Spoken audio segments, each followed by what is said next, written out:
Thank you, Cora, and a very good morning to everyone. Usually when I say thank you, Cora, it's actually Thursday morning and we're doing our TV news. So this feels really strange, but thank you so much, first of all, to everybody for being here. You know, we worked thousands of hours this year on this event, but it would not be a success if you guys didn't show up.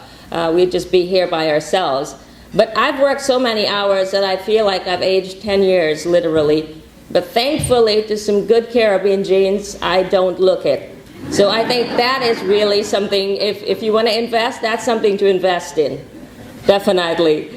But we want to really just tell you why we do this event every year, despite the odds. And Grace can attest to that this year from Avalon Partners, the odds and the obstacles that we went through to put this event together, to get the sponsors on board.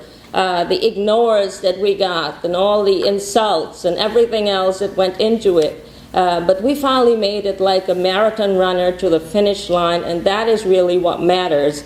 Because at the end of the day, as a Caribbean immigrant in the United States, like Alexander Hamilton, one of the things that I have always said is that despite the naysayers, despite the people who tell me that Latin America and Africa is really where it's happening, and the Caribbean is too small, we say the Caribbean is relevant. And that is really what motivates us to keep doing this event every year. The Caribbean is relevant when the US Vice President and the Chinese President makes a trip there because they want to talk about trade and investment.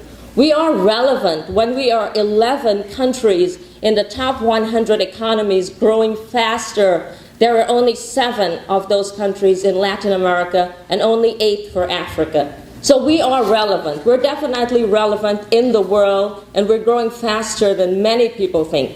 We are relevant when the world's richest man invests Caribbean, and that is something to be proud of. We are relevant when companies like One Caribbean, Royal Caribbean Cruise Lines, BP, all of the major brands are in the Caribbean. And they're not there just because they feel sorry for us. They are reaping huge profits every year from the Caribbean. So don't tell me that the Caribbean is too small and that we don't have the market and we don't have the resources. We are relevant when the world's fastest man is from the Caribbean. And that is definitely something to be proud of. And I think the problem with the Caribbean, and I'm so happy that all the governments are here today because I'm going to put you on the hot seat right now. I think the problem that we have in the Caribbean is that we don't sell ourselves enough. We need to sell. In 2011, when Dave Dowrich addressed this forum, he said we need to go after our wallet shares. And I say in 2013, we need to sell, sell, sell. We need to sell our assets. We need to sell our diversified resources. And I'm not just talking about tourism. I'm talking about many of the resources in our region. I'm from Guyana, and it's filled with natural resources. There is gold, there is bauxite, there is logging, there is oil in Trinidad. There is just so much more to the Caribbean. And we have the literacy level that actually can take us over the top.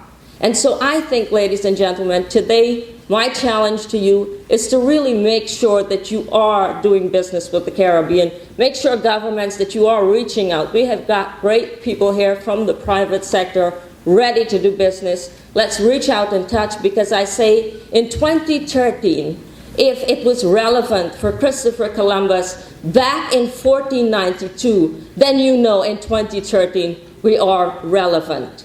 So, ladies and gentlemen, we have a great program lined up for you this morning, but it is my pleasure now to hand you over to a dynamic woman from the region as well. She is the chairman of the Caribbean Tourism Organization. She is the commissioner of tourism for the U.S. Virgin Islands. Ladies and gentlemen, put your hands together for Beverly Nicholson Doty.